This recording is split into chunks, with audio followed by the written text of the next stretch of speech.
Buenas tardes, nos encontramos en la casa del profesor José Rosalía Polo Torres, el profesor Chalo.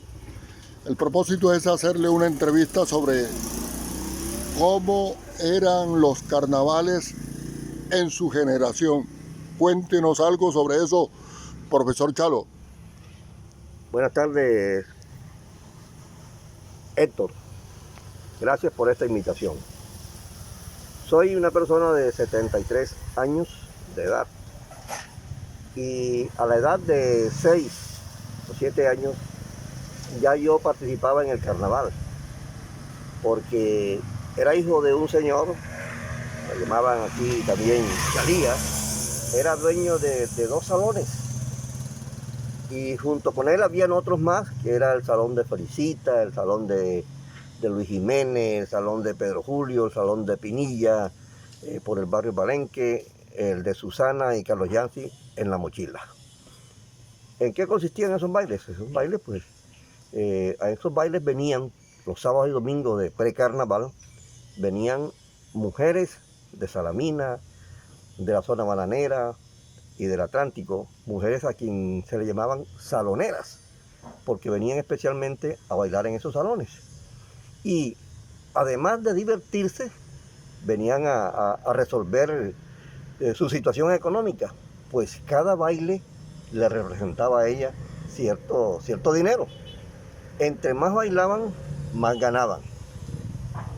Había una persona que llamaban tiquetero, que era el que le entregaba el tiquete a la pareja y que era pagado por el parejo. Entre más bailaba, más ganaba. El día lunes venían ya las parejas a cambiar esos tiquetes por el valor, lo que se le pagaba a 2 centavos, en fin. Ahí hacían ellas, pues, resolvían ellas su situación económica, además de divertirse toda la noche. Yo digo que yo participaba porque yo era el picotero de entonces, que administraba un picot que en esa época consistía en un tocadisco, un amplificador y una bocina que se colocaba siempre en la parte alta del edificio. Profe, le hago una pregunta. ¿Qué canciones se escuchaban con frecuencia en el carnaval en esa época? Bueno, en esa época no había el vallenato de hoy, había la música de Pacho Galán, Pedro Laza, timba y tambor, Pedro Laza y sus pelayeros, Rufo Garrido. Había un vallenato que otro, en aquella época, César Castro, Aníbal Velázquez. Aníbal Velázquez, que era la sensación del vallenato en ese momento. Pero no había el vallenato puro que existen ahora. Ya le digo, hablaba de César Castro, de Aníbal Velázquez. Los corraleros. Los corraleros vinieron para el año 70, amigo Héctor. Pero eso fue más o menos en el año 57, 58. Ahí cuando yo comencé, yo tenía 47, tenía ya 10 años, pues yo comencé a la edad de 7, 8 años más o menos, ya yo estaba ahí. Esa era la música que se escuchaba y música de cumbiamba en esa época. Pacho Galán, Rufo Garrido, Pedro Laza y sus pelayeros, Aníbal Velázquez, bien. Entonces, todos los sábados por su baile era en precarnaval. En carnaval, en los 4 días de carnaval, seguían los mismos salones y en esa época aparecieron otros que eran más estilizados. Por ejemplo, estaba el Imperio, donde iba la gente que no iba a los salones de acá, que era el teatro, le decían el Teatro Colón, el Imperio, el Conchí, el Patio, y después vino Corto. Bien. Y en los 4 días, pues, los salones y en el día los disfraces del momento. En esa época no había una organización como tal. En esa época no había nada. Lo único eran los salones con sus monas, que las monas eran la diversión por cuanto la gente quería conocer quiénes eran esas monas. Pero ellas cambiaban de voz para hablarle, para responderle a uno. Llevaban una varita, llevaban también unos cascabeles. La varita era para defenderse de aquellas personas que querían quitarle el antifaz. Profe, explíquele a la gente que es un cascabel porque de pronto no... El cascabel es una campanita que suena, por ejemplo, la usan en Navidad. Ellas lo utilizaban en el capuchón. Esos pues eran los carnavales de esa época hasta el año... Oiga, prepárese yo, ¿cómo está? Prepárese para la competencia. Esos carnavales se fueron dando de esa manera por los salones hasta el año 70 más o menos, el año de 1970. Ya de ahí vino ya otra modalidad del carnaval. Se pensó en los reinados, se escogían las reinas de barrios y se hacía ya imitando a la ciudad de Barranquilla, se organizaba el carnaval, se hacían los reinados, se coronaban a todas porque Pibijay siempre ha tenido este problema, que el problema de que si no escogen la que quieren, comienzan pues a denigrar de las otras y así, entonces se evitó ese problema y se coronaban todas. Profe, le hago una pregunta, profe. En la época anterior, en la época antigua, había muchos disfraces. Bueno, hubo muchos disfraces. Las personas que sobresalían en disfraces, teníamos al bululo, estaban los indios, allí participaba el Julio Lobo en aquella época, Clímaco Lobo, todo ese combo, Mimi Pinzón con los indios. También estaba un disfraz grupal que era los puercos, también era grupal. Y habían disfraces individuales que siempre por lo general los llevaban a veces, había la perica ligera. Los pregoneros. Como grupales también estaban los pregoneros, que fue más adelante, para los años 69. Pero en esa época estaba los hermanos Bolaño, Juvencel Bolaño, Dúpar Bolaño, siempre sacaban sus disfraces muy buenos. Entre ellos recuerdo yo el carbonero. Ese carbonero pues iba el señor Bolaño en un burrito lleno de carbón y uno como pelado pues detrás de ese disfraz. Esos eran los disfraces que salían después. Ya por los años 69, 68, 69 se cambió esa modalidad. Como les dije, se organizaron los reinados. En los reinados se hacían de diferentes formas.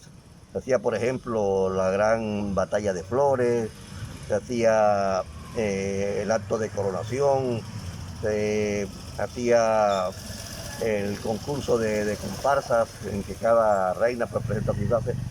Y en esa forma se ha venido siendo hasta nuestros días. Claro que las épocas van cambiando. Antes se hacía con mucho más espontaneidad, había mucha honestidad. Ya hoy casi eso están convirtiéndolo en un negocio y no hacen las cosas porque le tienen amor al carnaval, sino por disfrutar, a veces por llenarse. Casi siempre nunca los dineros aparecen, se pierden entre las directivas. Entonces, hay dos épocas del carnaval. Una, la de los salones, y la otra época, ya diferente, ya se llaman casetas populares, casetas de reinas, hasta nuestros días. ¿Qué conocimiento tiene usted acerca de los salones burreros? Que siempre hay una pequeña historia por ahí sobre eso. Los salones burreros fue mucho antes. La gente pues venía de los diferentes lugares, de las diferentes fincas, venían en sus animales, en sus burros, en sus caballos, y venían ellos vestidos de blancos, ¿sí? Colocaban, amarraban el animal cerca del negocio, y allí se formaba lo que es el ambiente de carnaval, y por eso se llamaban pues salones burreros. Salones burreros, sí, siempre. Exactamente. ¿Qué otra cosa importante podría usted hablar del carnaval? ¿Se acuerda usted de...? Yo conocí en esa época un disfraz que no considero disfraz, sino un invento, una vaina rara, trajeron una Caterpillar hecha en cartón los salamineros. ¿Usted se acuerda de eso? Bueno, aquí venían de otros lugares, de otros municipios. A veces participaban en los carnavales de Pibijay con sus disfraces. Venía Guaymaro, Remolino y Salamina. Sí, yo recuerdo de una catapila que trajeron ellos en esa época de arte salato. Una catapila bien confeccionada por los salamineros. Eso fue una gran sensación aquí en Pibijay en esa época, porque no había más nada, pero sí había como que esa capacidad genial para los disfraces en esa época. Más estaban también nacieron los pregoneros allá por los años 65, cuyo líder era Jacobo Polo. Yo también estuve participando en esos pregoneros. Allí estuvo Guillermo Borja, firmaban el Mocho López, el Lito Cantillo, también estaba el señor Hernández, hijo de Fidel Vargas. Bueno, esos conformaban, digamos, el grupo de los pregoneros en esa época. Creo que fue el disfraz más importante de Pibijay ese. Eso fue uno de los más importantes por cuanto Jacobito fue una persona muy inteligente y casi como que sin ofender, pero tenía mucha chispa para hacer críticas, para criticar, para hacer esas letanías. Y eran buscados por donde quiera, y esas letanías se llevaron a todas partes a diferentes partes del mundo, porque recuerdo yo que donde Vicente Caballero, donde el señor Caballero acá que queda por donde Humberto Caballero. No, Humberto Caballero, lo de los caballeros también ellos llamaban mucho a estos, queda frente a los llanos. Sí, yo sé quién es, pero no. Bueno, ese señor nos mandaba a llamar para que le diéramos letanía, y esas letanías se las enviaban a un hijo que tenía acá por Estados Unidos. Pero eran muy buenas porque Jacobito sí tenía mucha chispa para eso. Sí.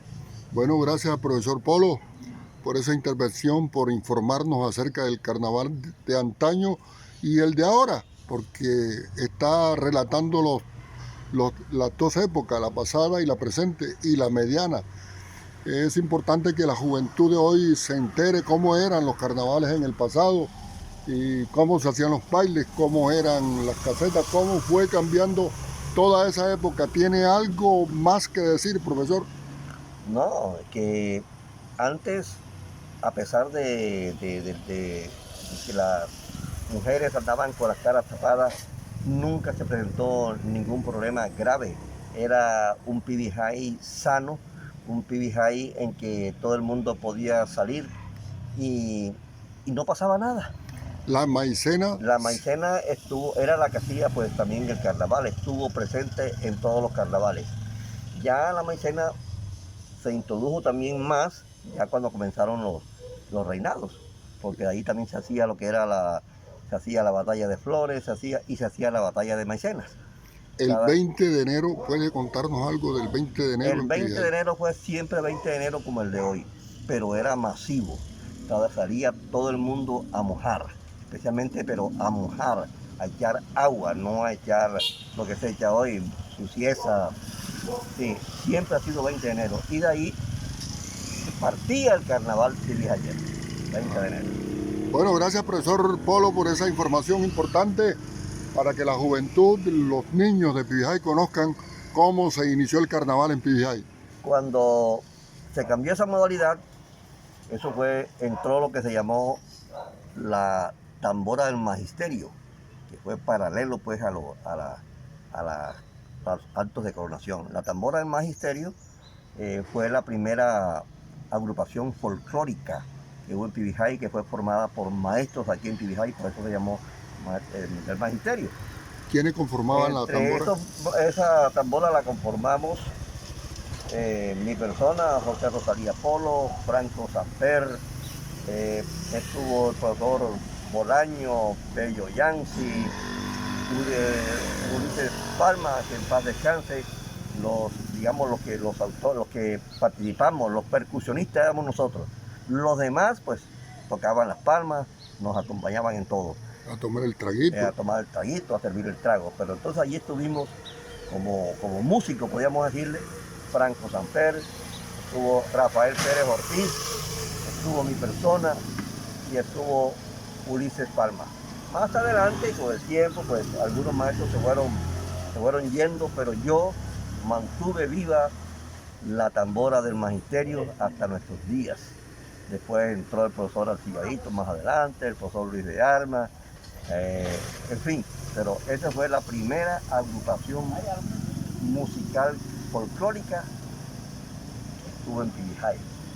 Cumbiamba, Puya, Matalé, la tambora del magisterio. Sí. Bueno, gracias profesor Polo por su información importantísima y esperen que vamos a seguir haciendo relatos sobre la historia de Pibijay, sobre nuestra cultura, sobre nuestras tradiciones y sobre nuestras costumbres, porque Pibijay es Pibijay.